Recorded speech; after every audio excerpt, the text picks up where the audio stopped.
Boa noite. Então, nós estamos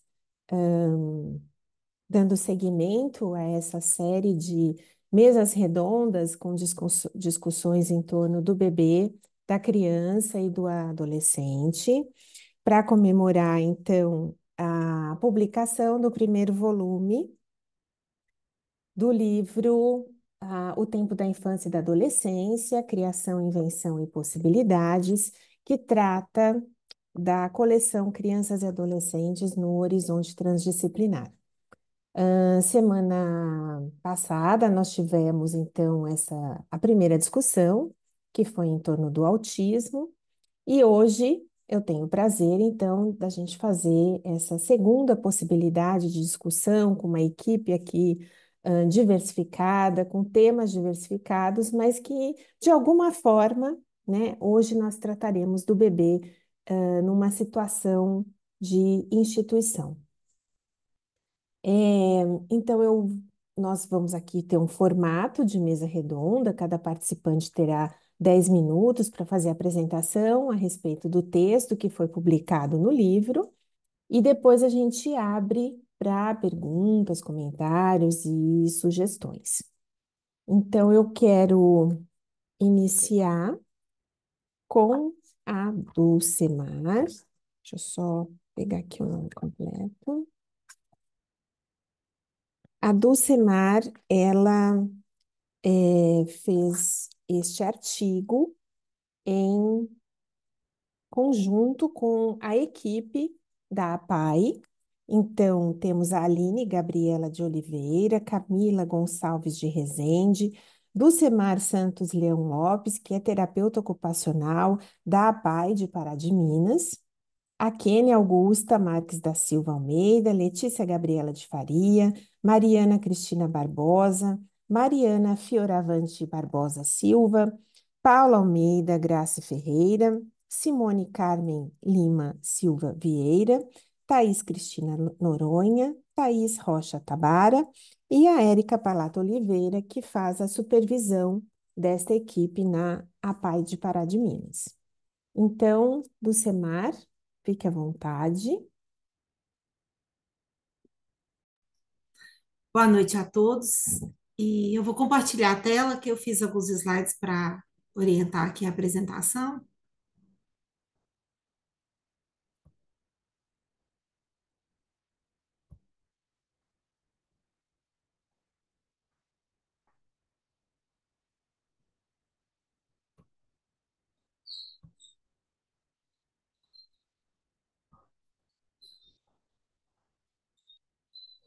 Deu certo, gente? Está compartilhado? Está compartilhado, só não está em modo apresentação. E talvez voltar para o primeiro slide, está no número 3. Isso, obrigada.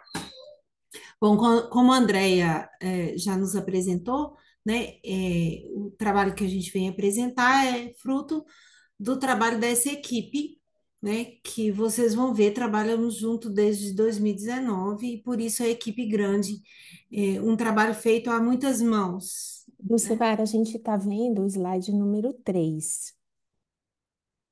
Sério? É. Se- Qualquer coisa, descompartilha e começa de novo. Uhum.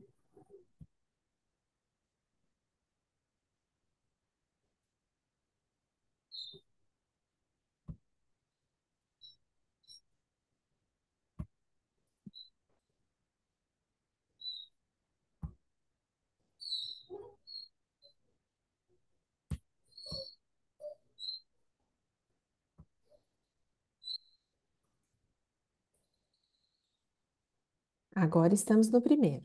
Agora sim, Tudo certo. deu certo? Não, tá no 3 ainda. Aí, agora Agora tá. sim? Ótimo. Então tá bom. Então, por isso, uma equipe tão grande, né? É um trabalho feito a muitas mãos mesmo, né? Nós trabalhamos na parte Pará de Minas, né? Que oferece serviços às pessoas com deficiência aqui da região, não só do município, mas de toda a região, né? Nas áreas de assistência social, educação e saúde. Na área da saúde, A PAI faz parte da rede de cuidados, né, à saúde da pessoa com deficiência intelectual e múltipla, aqui do município e da região de saúde, sendo credenciada como C4, né, um centro especializado em reabilitação auditiva, física, intelectual e visual. Por meio das ações, a APAE vem, desde a sua fundação, buscando sempre a melhorar a qualidade de vida dessas pessoas e de suas famílias.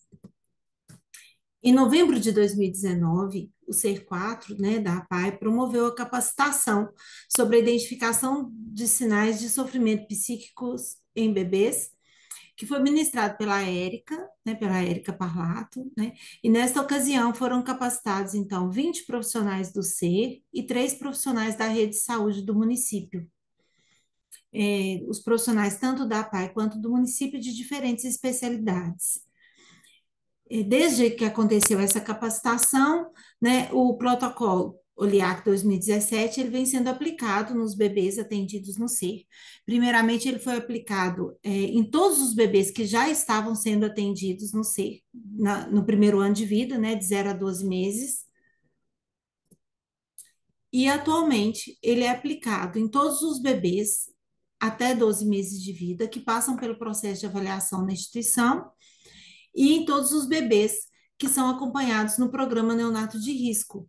E aí a gente segue a faixa etária que é proposta, né, pelo protocolo, de 4 meses e mais ou menos 29 dias e 9 meses e mais ou menos 29 dias. Então, os bebês que são acompanhados neste programa, dentro do SER, então eles passam por essa avaliação, né, pela avaliação do protocolo. E em agosto de 2023, a gente teve a oportunidade de novamente ter essa capacitação com a Érica Parlato, só que agora foram capacitados 120 profissionais do município de Pará de Minas, dentre eles médicos pediatras, médicos da estratégia da saúde na família, enfermeiros da atenção básica e outros profissionais da saúde, da educação, que trabalham com bebês aqui diariamente no município. A equipe de profissionais do SER, né, que avalia e que realiza a intervenção com os bebês e suas famílias ou cuidadores, mantém desde a capacitação de 2019 uma supervisão periódica com a Érica. A supervisão acontece de forma remota e são realizadas as discussões de caso, acompanhamento pelos vídeos, né, pelas gravações das sessões e das avaliações, então, assim, a gente tem essa orientação. Atualmente ela acontece quinzenalmente. Os bebês que foram ou que ainda, né, são observados em sofrimento psíquico, né, detectados por este protocolo, eles permanecem em acompanhamento na instituição, no programa Neonato de Risco, que acontece aqui, ou no programa de intervenção precoce avançado, que é o PIPA. Né? Alguns, inclusive, já receberam alta neste período, né, já tiveram alta da instituição. No capítulo do livro, né, nós relatamos essa experiência, né, e alguns dos casos que foram acompanhados por essa equipe multiprofissional. Então, nestes anos, desde 2019, a gente teve alguns casos que foram acompanhados sistematicamente e alguns deles, então, a gente relata no livro, né? Ressaltamos no capítulo também a importância da participação da família em todo esse processo, né? E esse olhar diferente mesmo para a família e para o bebê, que sempre, né, nos é chamado, assim, a ter esse olhar diferente, e essa oferta da intervenção mesmo para além do diagnóstico, né? Anteriormente, os bebês, para serem aceitos na instituição, eles tinham que ter algum diagnóstico de deficiência. E com este protocolo, com essa nova visão, a gente pôde atender também a esses bebês que ainda não têm ou não vão ter um diagnóstico, qualquer diagnóstico fechado, mas que se encontram hoje, em, que tem algum sinal de risco, né, para este sofrimento psíquico. Então, ele já é possível que ele seja colocado nessa intervenção.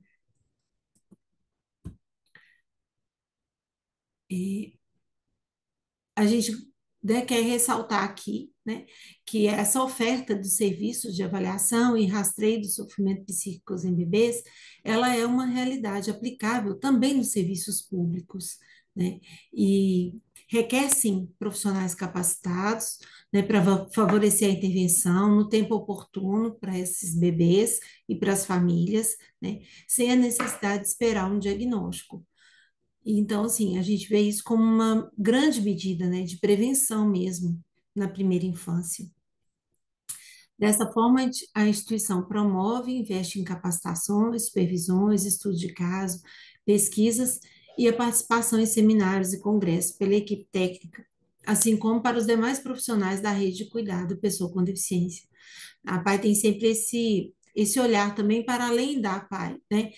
Como foi a capacitação para os profissionais da rede, e a gente está sempre tentando trabalhar em rede para que possa cada dia mais bebês serem atendidos e avaliados. Uma grande mudança mesmo que a gente percebe que aconteceu aqui na instituição, né, é esse reconhecimento da capacidade do bebê de se comunicar com o outro e a valorização dos momentos de diálogos efetivos vivenciados pelo bebê que influenciam, né, na inclusão dele como sujeito ativo no seu núcleo social. Então, assim, é isso que a gente tem no nosso capítulo e a gente convida a todos a ler na íntegra o capítulo e nós estamos aqui para discutir, para algum questionamento que alguém quiser. Obrigada. Muito obrigada, Dulcimar. Vamos deixar as perguntas para o final. Acho que assim a gente se organiza melhor, até porque acho que algumas coisas vão ser comuns, né, a todas as falas. Então, vamos deixar ao final. Então, agora eu gostaria de convidar a Eliana Olinda Alves, que é psicóloga do Tribunal de Justiça do Estado do Rio de Janeiro, doutora e mestre em psicologia pela Universidade Federal Fluminense. Boa noite, Eliana. Olá, boa noite. É sempre um prazer estar nesse espaço discutindo sobre o bebê. Eu vou tentar ver se eu consigo compartilhar aqui as ideias só para não me perder e ser tão precisa quanto foi a do Cimar, né, para a gente ganhar tempo.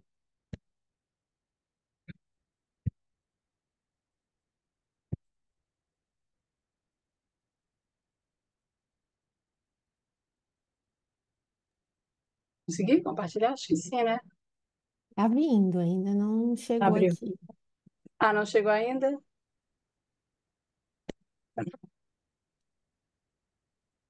Não estamos vendo. Chegou? Deixa eu ver se eu coloco em tela cheia para facilitar. Bom, essa discussão que eu A gente proponho, eu já. não tá vendo, Eliana. Alguém tá vendo? Não, não. A tela está Não. preta dizendo que está começando. Você... Então eu interrompi e vou tentar compartilhar de novo. Tá. Aqui. E agora? Sim. Sim, Ah, bom. Se todo mundo estiver vendo, mesmo que não seja no modo slide, é que eu fico com medo de mexer e acabar me atrapalhando e atrasar aqui. tá joia. Tá bom? Só para a gente ganhar Tá, tempo sim. também, é pouca coisa, foi só para organizar as ideias. Bom, o trabalho institucional, né, se refere à minha trajetória profissional como um todo. Eu já estive nesse espaço falando de outras experiências institucionais também, inclusive com abordagem específica, né, abordagem Pickler. Mas esse trabalho especialmente que o título, né, do artigo é o álbum de família como dispositivos de cuidados no contexto prisional.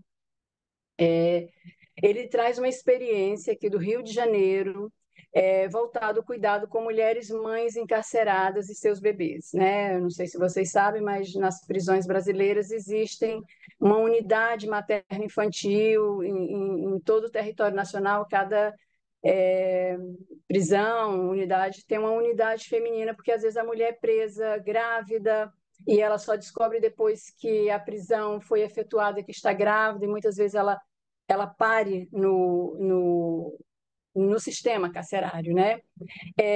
Então, aqui no Rio de Janeiro tem a Semana do Bebê, eu vou mostrar algumas fotos dessa Semana do Bebê que acontece dentro do encarceramento, exatamente para dar visibilidade às violações de direitos. E nessa trajetória, nessa caminhada, lidando diretamente com essa questão, essa foto é do pátio da unidade materno-infantil, que aqui no Rio, essa unidade ela virou um híbrido. Ela está dentro do sistema prisional, mas ela é um acolhimento mãe-bebê, descaracterizando um pouco a questão prisional. Então, a vara de infância acompanha, tem audiências periódicas para ver a situação dessas mães e desses bebês, até mesmo se ela vai ganhar um benefício, ela sair com esse bebê, não ter a separação. Mas no momento que nós chegamos, a situação era um pouco diferente. Então, à medida que a gente foi discutindo e vendo as imensas dificuldades ali, a diretora da unidade materno-infantil chegou com uma pergunta: o que eu faço com a separação mãe-bebê? Né? A equipe não sabia trabalhar, até porque isso nunca foi um assunto que circulou ali naquele momento. Isso aconteceu porque o Tribunal do Rio foi pioneiro em trazer a pauta da primeira infância como uma política, né, no âmbito da justiça, envolvendo várias entidades, secretarias, Ministério Público, Defensoria, e ela chega com aquela pergunta, só que não tinha uma resposta para aquilo. Como é que você separa? Como é que se dá esse processo? E ali, na discussão de muitas cabeças, a gente foi pensando estratégias, né? Então, desde 2016, né? São 8 anos aí de caminhada com a equipe do sistema prisional, enfim, tentando sensibilizar, porque também tem rotatividade nessas funcionárias, elas se deslocam de uma unidade para outra. Então, na época, eu sugeri a proposta do álbum de fotografias, muito no rastro do projeto do Instituto Fazendo História de São Paulo, que trabalha com crianças no acolhimento institucional. Então, eu fiz contato com o Fazendo História na época, então tudo isso está relatado muito no artigo, em nota de rodapé e tal, para pensar, né, aí uma estratégia, como pode se dar essa separação em bebê da forma menos danosa possível e como esse bebê pode levar consigo, no momento dessa separação. Algumas mulheres conseguem a prisão domiciliar, porque isso varia muito do tipo de crime, isso tem uma variação no direito que eu não poderia explicar aqui. Outras têm uma pena mais longa e ela vai se separar desse bebê. E aí a ideia foi do álbum, quando eu trouxe a ideia do álbum, foi para que esse bebê saísse, essa separação, ele levasse consigo alguma coisa dessa experiência com essa mãe ali no período em que ele estivesse com ela, né? Que ele saísse mantendo minimamente essa memória desse momento vivido ali. Ela pode passar até 1 ano, mais ou menos, com a criança. Aqui no Rio extrapola um pouco a lei prevê até 6 meses, mas a depender da situação e do desejo dessa mulher, ali na negociação com o juiz da vara da infância, a gente estende mais um pouco esse prazo. Então, o álbum de fotografias, ele se configurou como esse dispositivo potente desse registro dessa experiência do bebê, né? Muitas vezes o bebê ia para as instituições de acolhimento ou famílias acolhedoras, ou mesmo a família extensa do bebê, e ali as pessoas inventam histórias, né? Que a mãe está trabalhando, que ela foi estudar e tal. Então, o álbum, de certa maneira, é essa peça que a criança mantém consigo e convoca esse adulto a falar sobre a história dessa criança nesses momentos todos que ele passou com essa mãe, né? Porque ele nasce na prisão, ele sai entre 6 meses a 1 ano, mais ou menos, né? Nos casos em que ele vai sair sozinho, voltar para a família, ou uma instituição, ou um programa de acolhimento, e parece que não aconteceu nada na vida dele, ele saiu e foi sem nada daquela experiência. É claro que é uma proposta que a mulher adere se ela quiser, então é toda uma adesão voluntária. Aqui vocês estão vendo uma foto no momento de confecção de álbum com elas, né? e ela se sente à vontade para fazer esses registros ou não. Então, são cartinhas que são colocadas nos álbuns, fotografias, algumas desenham. Teve o ano passado, uma das mulheres fez um calendário com ela e os filhos que estavam fora e o companheiro que estava fora, juntando com as fotos que ela tinha de bebê, porque ela ia se separar desse bebê, nesse caso específico, né? Então, essa separação chega para a gente. As mulheres têm muita ansiedade com essa separação, né? Inicialmente. Então, medo de perder, medo de litígios intrafamiliares, porque às vezes uma tia, né, uma irmã, pega a criança, fica responsável, uma avó. Então, isso também tem litígios na família sobre isso. E algumas, né, um medo muito real de perder para adoção, porque já houve no passado, quando esse assunto não era cuidado dessa forma.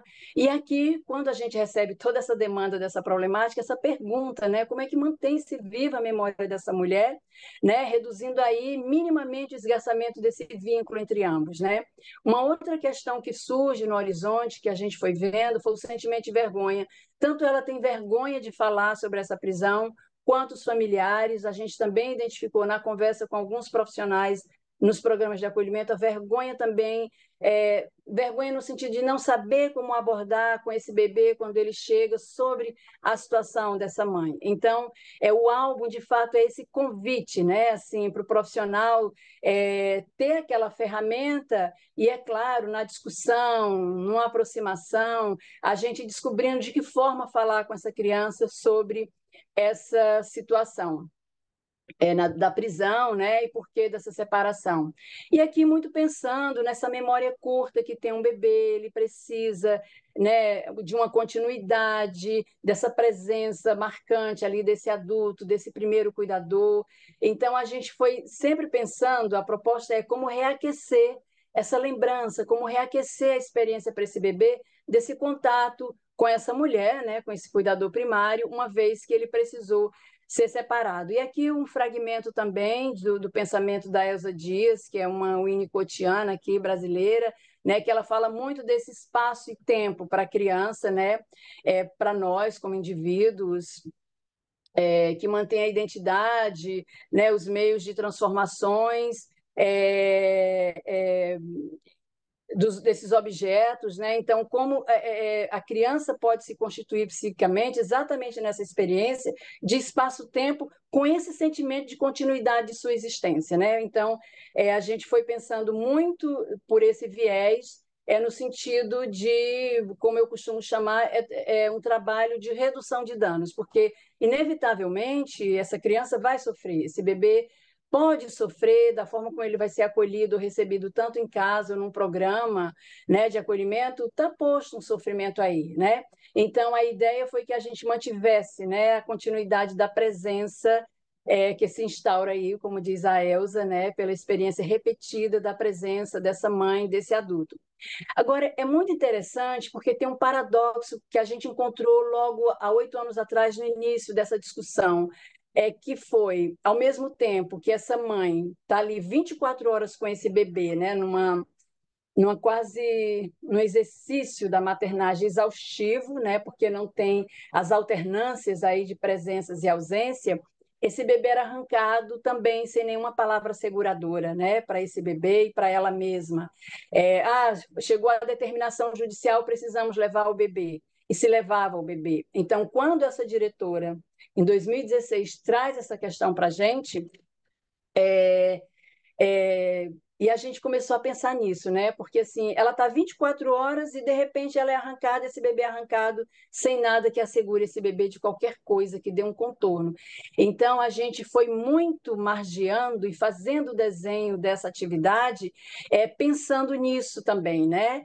E aqui trazendo um fragmento do pensamento do Winnicott, né? Ele diz que os bebês bem cuidados rapidamente estabelecem-se como pessoas, né? Ao passo que os bebês que recebem apoio egóico inadequado ou patológico tende a apresentar padrões de comportamento semelhantes à inquietude, estranhamento, apatia.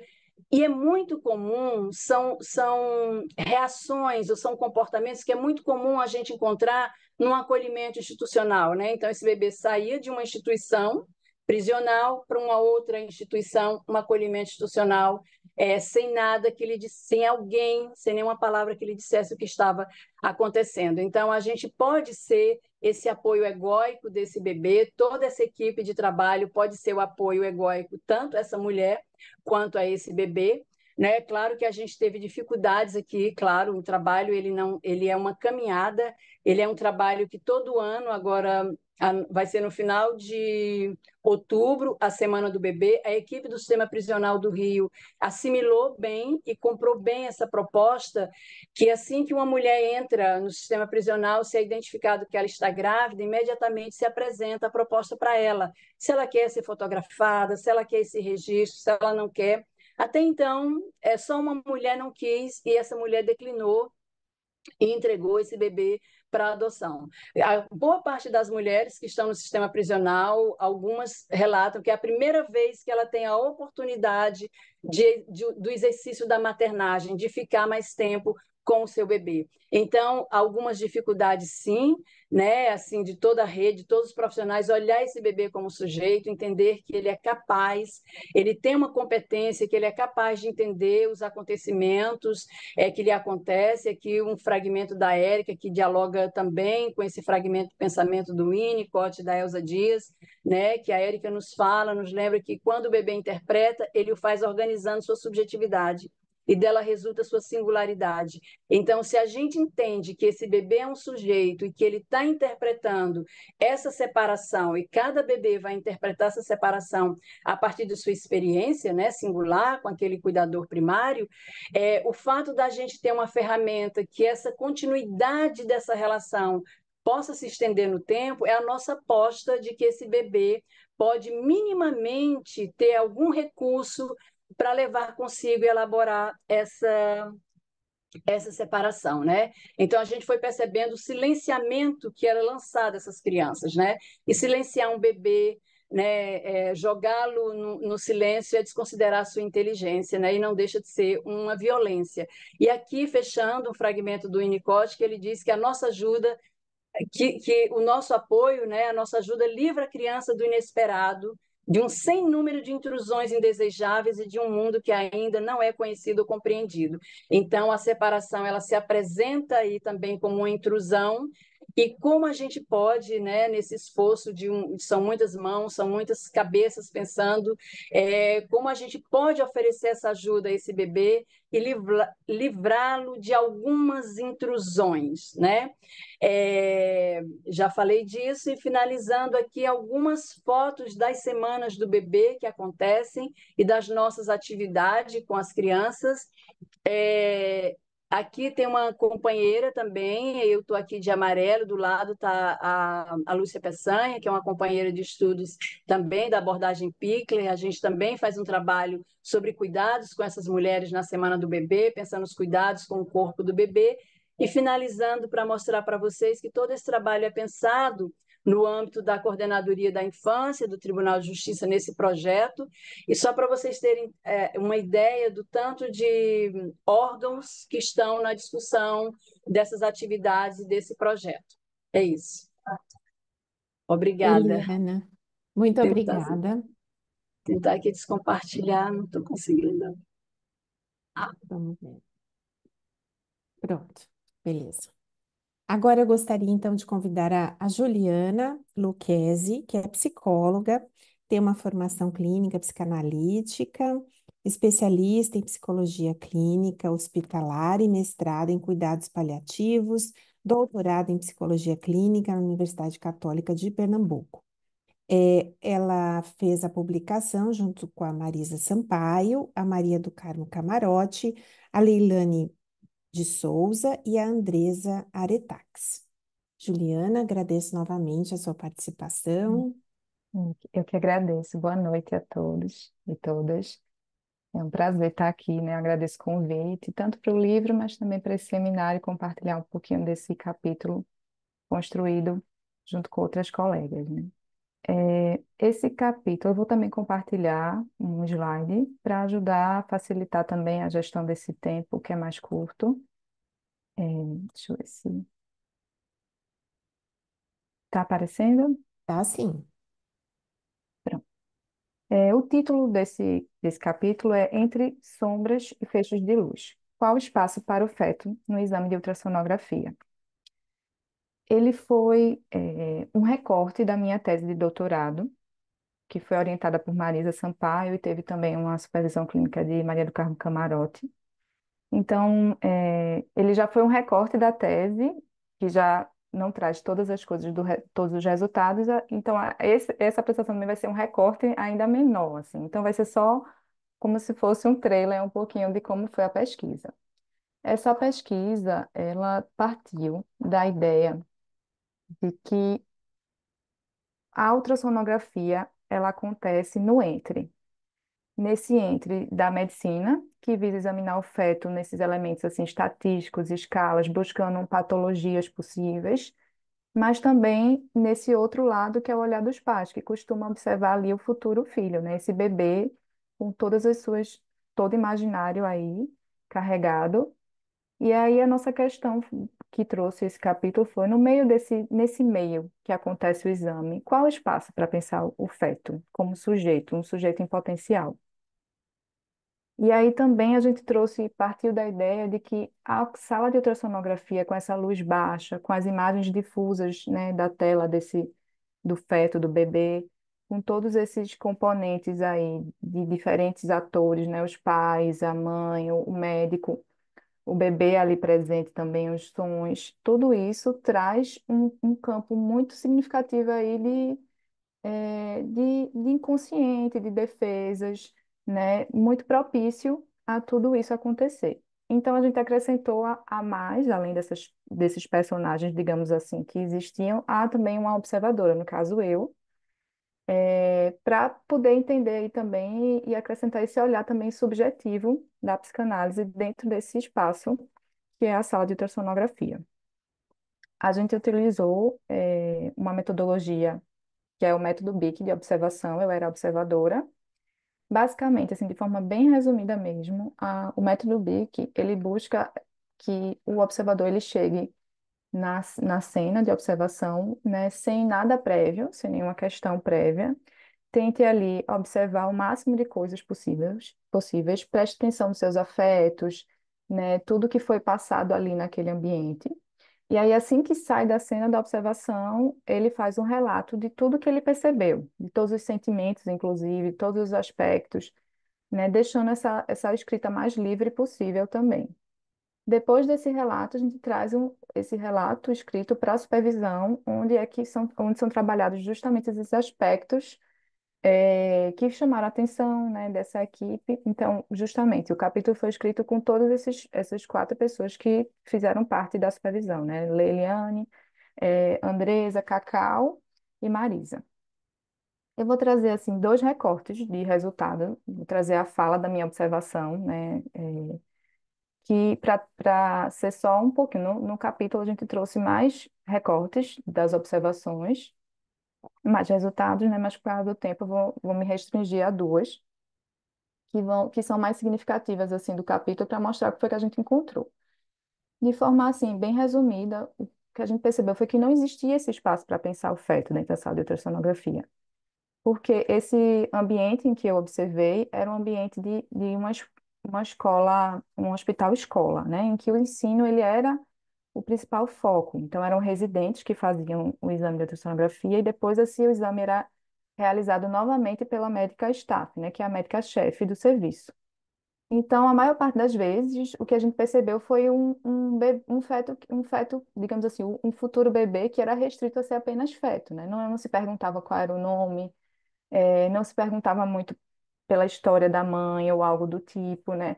Se restringia apenas à questão do ensino, que era o principal foco, e também a essa questão de encontrar ou não algo patológico nesse feto, né?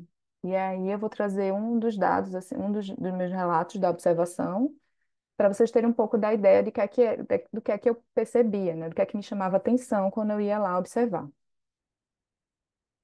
Isso aí sou um pouco eu, né? Trazendo no relato. A residente passa o transdutor pela coluna do bebê. A staff, que estava observando, pergunta se ela viu algo na vértebra. A residente fala, não é espinha bífida, né? Diante do que a staff a staff que eu falei, a médica-chefe, né? Diz que não, e explica que tem algo desalinhado, orientando que a aluna observe melhor. As outras residentes se aproximam da máquina. A mãe demonstra angústia com essas comunicações entre elas e questiona o que é que encontraram, referindo ficar nervosa com a conversa. A médica staff tenta acalmar ela, dizendo que não era nada demais, que não tinha nenhuma repercussão significativa para o bebê. Então, nessa cena, a gente já entende um pouco de como o ensino era muito mais o foco, né? E não se perguntava ali o que é que aquilo podia ter, na verdade, repercussão emocional para essa mãe que estava ali começando a trazer essas antecipações simbólicas em torno do bebê, né? E todos esses aspectos, assim. E, além disso, um fato importante é que a minha pesquisa foi realizada próximo à pandemia, assim, logo já algumas coisas tinham diminuído, né, de restrição, mas ainda assim era um dos anos, assim, mais realizados, assim, que ainda tinha algumas restrições, e uma delas era que os pais não podiam acompanhar o exame, e não podia ter nenhum acompanhante. Então, as mães faziam apenas sozinha, enquanto, na verdade, tinha tanto eu, que era uma pesquisadora, como umas 3 residentes também dentro, e o pai não podia entrar. Então, também era mais um dado que a gente achou bastante significativo para entender que não tinha esse espaço aí de acolhimento à família, né? A todos esses aspectos de como uma família que está sendo construída aí com um novo integrante chegando. Mas em alguns outros momentos, né? Eu também percebi que existia um espaço do feto e que a gente considerou, né, interpretou os resultados como se fosse também um espaço em que o bebê, esse feto, bebê, né, ele cativava as pessoas na sala, como se fosse já uma certa forma de, do bebê cativar os olhares, puxar isso para a cena, né? Ainda que fossem muitos protocolos que existiam mais no espaço, também houve esse espaço do bebê se apresentar. E aí é como se a gente considerasse que as defesas das médicas e das residentes iam abaixando e o bebê conseguia aí ter esse olhar e tinha um espaço aí para começarem a perguntar o nome, algo nesse sentido. A gente interpretou isso como se fosse um bebê que cativa. Eu vou trazer só esse trecho para finalizar para vocês, para ter uma ideia também desse outro achado, né, desse outro resultado dentro da pesquisa. A residente parou no perfil do bebê e fez: Oh, olha que boquinha e o narizinho, mãe. A residente interpreta a imagem. Ele está com a mão na cabeça, preocupado com os boletos para pagar. A mãe diz: Oh, mamãe que está preocupada, filho, você não precisa não. A médica staff, refez o exame e também passou pelo perfil do rosto, rindo ao comentar que o bebê estava bocejando e gravou esse movimento. Então pergunta à mãe o nome do bebê. A mãe diz: É Bernardo. A staff mostra a boquinha para a mãe e fala rindo que ele estava preguiçoso, bocejando. A mãe demonstra encantamento e fala: É o amor de mamãe. Uma funcionária da limpeza que varria a sala durante o exame parou e olhou para a tela, parecendo também seduzida pelo bebê. A staff percebeu esse momento e comentou: Você também gostou, né? Todos riram. A staff focou a imagem, dizendo: Vou mostrar para você ver de novo. E a funcionária ficou olhando. eh, a funcionária ficou olhando, paralisada, o que me transmitiu um sentimento de admiração e encantamento perante a imagem. Então, mais ou menos, foram esses dois, eu trouxe esses dois relatos para trazer um pouco como a gente percebia esses momentos, né? Na maior parte das vezes existiam esse foco no ensino, o feto era apenas um número, dados estatísticos, se estava no peso correto ou não, mas em alguns momentos a gente percebia que a equipe como um todo parava para olhar para esse bebê. E aí, entre várias considerações que a pesquisa foi trazendo, né, que tem num capítulo, o que a gente percebeu foi que dessa importância também dessa equipe interdisciplinar, né? Da gente poder trazer também esse olhar um pouco subjetivo para que possa aí ter esse espaço dessa experiência compartilhada, né? De que possa ser compreendido que ali existe aí tanto um lado, né, dos pais aí, dessa presença paterna que precisa existir também, para que a gente possa entender aí algumas prevenções aí para esse bebê, entender até como é que esses médicos poderiam contribuir para alguns achados também de uma mãe que poderia não olhar para o bebê, mas olhar também para esses aspectos subjetivos que faz parte também do exame. Então, basicamente foi isso. Obrigada também novamente pelo convite. Ótimo, Juliana, muito obrigada. Então, agora eu quero convidar a Raquel Ocama dos Santos, é terapeuta ocupacional, mestre em ciências na área de concentração de saúde da criança e do adolescente e com aprimoramento em saúde mental e saúde coletiva. Hoje ela trabalha na Prefeitura Municipal de Campinas como coordenadora do Centro de Referência em Reabilitação. Raquel? Obrigada pela apresentação, Andréia. Obrigada pelo convite, pela oportunidade de ouvir vocês, de falar um pouco do capítulo do livro e aprender enquanto eu falo. Eu não fiz uma apresentação para compartilhar, mas eu tenho uma apresentação aqui para eu ir seguindo uma colinha minha aqui para falar para vocês, para também não me perder muito com o tempo. Bom, o capítulo que eu escrevi para esse livro se chama Tempo Oportuno para o Bebê na Política Pública de Saúde. Ele é de uma experiência, um relato de um caso clínico que eu atendi, uma bebê de 1 ano e 3 meses, que eu atendi num serviço de saúde pública da minha cidade, né? Eu trabalho em Campinas. E aí eu vou tentando trazer uma discussão que é o seguinte, eu fui reler esse texto, eu escrevi, fiz esse trabalho que eu trago aqui no texto e eu fui reler esse texto recentemente, da publicação do livro, né, do preparo para a publicação, e aí eu já fui vendo quantas coisas na própria rede do município mudaram, quantas coisas mudaram na minha própria formação, e fui vendo esse texto como um texto mais para ser discutido, assim, eu acho que ele é um texto que eu vou fazendo um relato do caso, mas não é um relato estruturado, é mais um relato tal como eu apresentei, como eu li e apresentei para a Érica, que era a supervisora que estava me escutando naquele momento, né, e me ajudando nessa formação mais específica para o trabalho com bebês. Então, para mim, o valor desse capítulo, desse texto, é poder trazer um debate que é o da qualificação da assistência à infância no SUS, né, no Sistema Único de Saúde, especialmente no que tange ao imenso desafio de acolher e tratar dos bebês e crianças com impasses no desenvolvimento e na constituição psíquica. O SUS, eu penso, né, a intervenção no SUS como uma intervenção que tenha uma dimensão clínico-institucional, ou seja, no trabalho ali de quem atua, né, na saúde pública, é um trabalho muito rigoroso do ponto de vista clínico, pensado para cada sujeito, em cada atendimento, com as suas especificidades, mas ele também é um trabalho de ajudar a construir e organizar uma rede de cuidados que precisa servir não só para um, mas para uma população. Então, essa é a dimensão clínico-institucional que eu enxergo no trabalho. E aí, a proposta desse capítulo é poder, a partir de um caso, lançar algumas reflexões e talvez alguns apontamentos para ajudar na instituição de uma outra forma, talvez, de organizar os sistemas regionais, as redes regionais de saúde.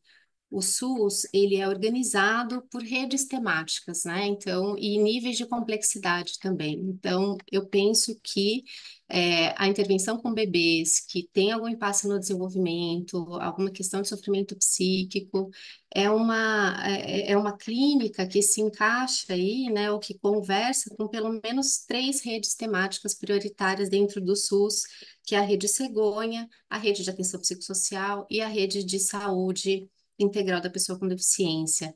Cada uma tem diretrizes específicas, mas também diretrizes comuns. E eu acho que o desafio é pensar como é que a particularidade do atendimento de um sujeito nos ajuda a melhorar isso, que é um sistema que organiza, é um sistema de leis que organiza o funcionamento do SUS para uma população toda.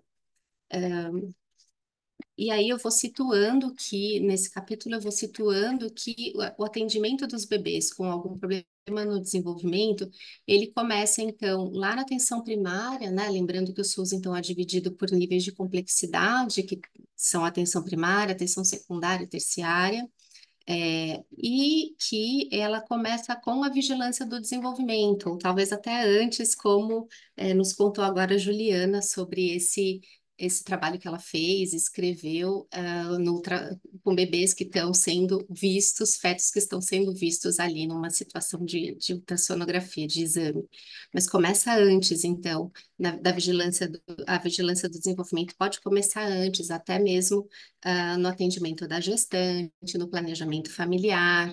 Dentro da atenção primária, a gente pode pensar também em intervenções preventivas que acontecem e depois, num outro momento, uma articulação aí com profissionais, serviços da atenção especializada. Um dos serviços era o que eu atendo, outro serviço é como esse que a Dulcimar também apresentou, né, o SER no município dela, e como é que a gente vai construindo uma lógica de cuidado para um bebê que é acolhido em vários níveis assistenciais e por vários profissionais diferentes.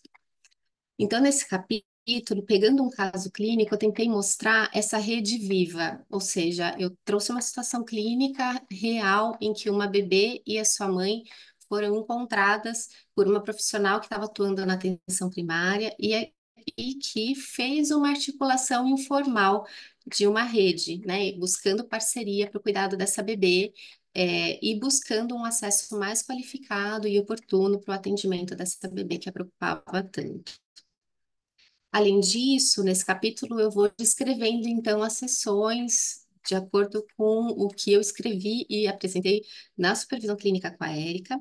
E aí, relendo esses registros, eu fui vendo que é o registro de uma terapeuta iniciante na formação para atendimento com os bebês, atravessada pela escuta psicanalítica, e eu vou tentando fazer esse exercício no capítulo de articular aquilo que eu fui aprendendo a enxergar na sessão, que é a comunicação do bebê, com o que eu estava também estudando. Então, eu fui tentando fazer essa articulação do que eu via, conseguia ler como gesto do bebê, postura, olhar, sorriso dele e da mãe, com conceitos que eu também estava aprendendo ali naquele momento da psicanálise com bebês. Bom, e aí, nessa intervenção e nessa investigação clínica que eu vou apresentando no capítulo, eu vou me dando conta também que a supervisão, ela foi o dispositivo que sustentou um referencial que hoje eu compreendo que não é somente uma leitura psicanalítica específica sobre o desenvolvimento e a constituição psíquica em si, mas que é uma ética desse fazer psicanalítico na clínica com bebês, ou seja, é, a intencionalidade do bebê, o reconhecimento dessa intencionalidade da bebê que chegou para mim, apesar da imaturidade motora dela, cognitiva, apesar, né, da possibilidade maturacional e da integração das habilidades instrumentais que ela apresentava naquele momento, mas reconhecer a intencionalidade, ou partir desse pressuposto da intencionalidade dela em cada gesto, em cada olhar, foi algo que produziu para mim, como terapeuta em formação, uma transformação na direção mesmo do acompanhamento. E se bem partindo desse fundamento da intencionalidade muito precoce, acaba ficando dito que esse bebê também foi tomado como sujeito já nesse tempo de vida. Então, essa foi a discussão que eu tentei apresentar e trazer no capítulo. Muito obrigada, Raquel. Aliás, eu agradeço a todas pela colaboração e pela pontualidade, né? Assim, temos aqui alguns minutos que a gente pode trocar, e eu acho que é muito rico, né? A gente poder escutar profissionais falando com o bebê, falando sobre o bebê, escutando o bebê, em diferentes locais, né? Então, a gente tem aqui o sistema prisional, a gente tem o terceiro setor, a gente tem o SUS, a gente tem dentro de uma sala de um serviço de saúde, onde a mulher é obrigada não, mas é recomendado que ela faça pelo menos 5 ou 6 exames de ultrassom durante o seu pré-natal. Então, a gente vê aí múltiplas possibilidades, né, de serviços e como essa troca que a gente tem a possibilidade de fazer aqui é rica, né? Então, a gente escutar o que uma fez num serviço já nos ilumina para o nosso próprio serviço ou para um outro serviço, mas sempre colocando o bebê, né, como aquele que é o sujeito, como aquele que interpreta, como aquele que tem possibilidade, da gente escutá-lo. Então, agradeço muito aqui a participação de todos, acho que foi muito rica essa nossa discussão e gostaria de abrir para aquelas que querem comentar, fazer uma sugestão, fiquem à vontade de abrir o microfone. Então, boa noite a todas as pessoas. Quero agradecer, né, a Andréia, que organizou o livro, as pessoas que aceitaram vir compartilhar os seus textos aqui hoje com a gente. Para mim é um prazer muito grande, né? Acho que vocês viram aí que eu tenho uma participação próxima aí, tanto, né, da Raquel quanto com a Dulcimar, né, com a equipe toda que trabalha lá na Paz de Pará de Minas. Admiro muito o trabalho da Eliana Olinda, né? A gente se encontra por aí em vários lugares, né, Eliana, e conheço de perto lá o trabalho da Juliana com a Cacau, né, em Recife. E eu acho que um ponto em comum que é interessante é a gente realmente ver a mudança que é possível. Né? Então, tanto a Dulcimar, né, mostrou como dentro da PAI hoje o bebê já é visto de uma outra forma, essa PAI específica de Pará de Minas, tem outras também com as quais eu trabalho, como o Campo Mourão. Então, não é que a gente vai generalizar, né? A Raquel falou muito bem isso da questão do SUS também, né? Assim, a tentativa é essa, a gente poder oferecer, né, o mesmo direito a todas as pessoas, e eu acho que isso fica claro tanto no texto que a Raquel também apresentou hoje, que faz parte do livro, né? O quanto as mudanças vão acontecendo aos poucos, né? Mas a gente vai vendo que esse bebê vai ganhando, né, espaço e respeito nessas situações. O trabalho da Eliana Olinda também mostra isso, né, como esse bebê hoje pode ser escutado de uma outra forma, num contexto, né, tão específico como esse, né, da mulher que está lá na situação de presídio. Né. Então, só queria parabenizar o trabalho de todos vocês, agradecer a participação de vocês, dizer que para mim é um prazer escutá-los.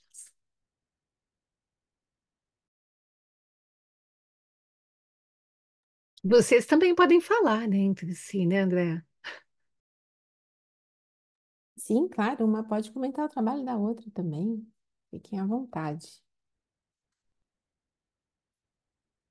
E como em cada instituição, né, a gente consegue tirar ali uma particularidade, uma singularidade, tornar aquele momento um momento único, né? Se a gente pensar o sistema prisional, como ele é tão, tenta, né, uniformizar tanto as possibilidades daquelas pessoas, e aí, Eliana, quando você fala que a mãe ela pode escolher primeiro se ela vai tirar foto ou não, se ela quer escrever ou não. Acho que talvez seja a única escolha que ela pode fazer nesse local, né?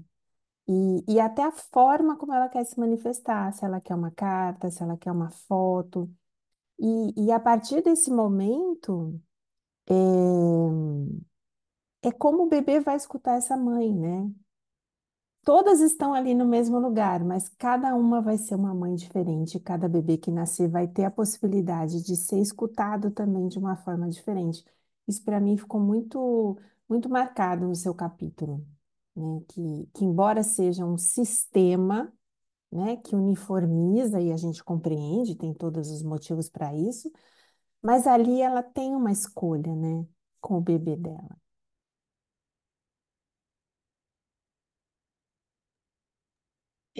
Sim, e esse esforço que a gente faz também, Andréia e todos, é que assim a gente está numa bolha de pessoas que pensam o bebê de forma diferenciada, né? Quando a gente vai Uhum. para o macro, né, para os sistemas, esses sistemas assim tão endurecidos como o sistema de justiça, então, por exemplo, para um juiz E a maioria dos profissionais da rede, o bebê não sente nada, então é melhor separar logo, é melhor, enfim, né? Então vamos fazer logo a coisa e faz de qualquer jeito. Então, assim, além da gente poder oferecer essa escolha mínima a essa mulher e também considerá-la como um sujeito, né? Não, ela não é necessariamente a pessoa que cometeu um crime. Qualquer um de nós pode Uhum. cometer um crime, né? Enfim,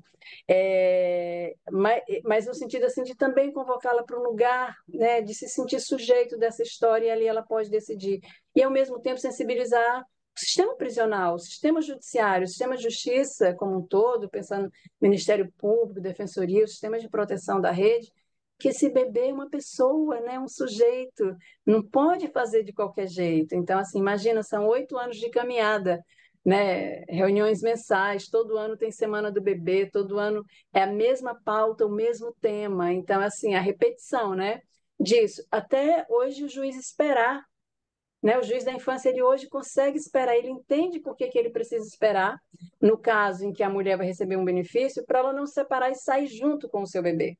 Uhum. Né? Antes, tirava, ela vai receber o benefício, o bebê tem 6 meses, ela vai receber o benefício daqui a 4 meses. Então vamos separar o bebê, já vamos levar esse bebê para algum lugar, e ela fica lá aguardando sozinha. Então isso já é um ganho, né? Enfim, entender Com esse bebê de outro certeza. lugar. Leide, você quer falar é isso? Sim. Quero parabenizar o trabalho de todas e indo nessa questão da Eliana, elas também têm, tá muito baixinho, Não, tá bom. tá bom? Se elas também têm uma escolha, direito à escolha, se ela quer entregar o bebê para entrega legal, né, que é um programa, ou se ela quer que vá para a família extensa. Sim, existe. Aqui no Rio a gente tenta fazer isso, a gente acompanha muito de perto cada mulher nessa situação. E elas, assim, de um modo geral, quando uma leitura geral, elas preferem a entrega legal ou a família extensa? A família extensa, a família extensa.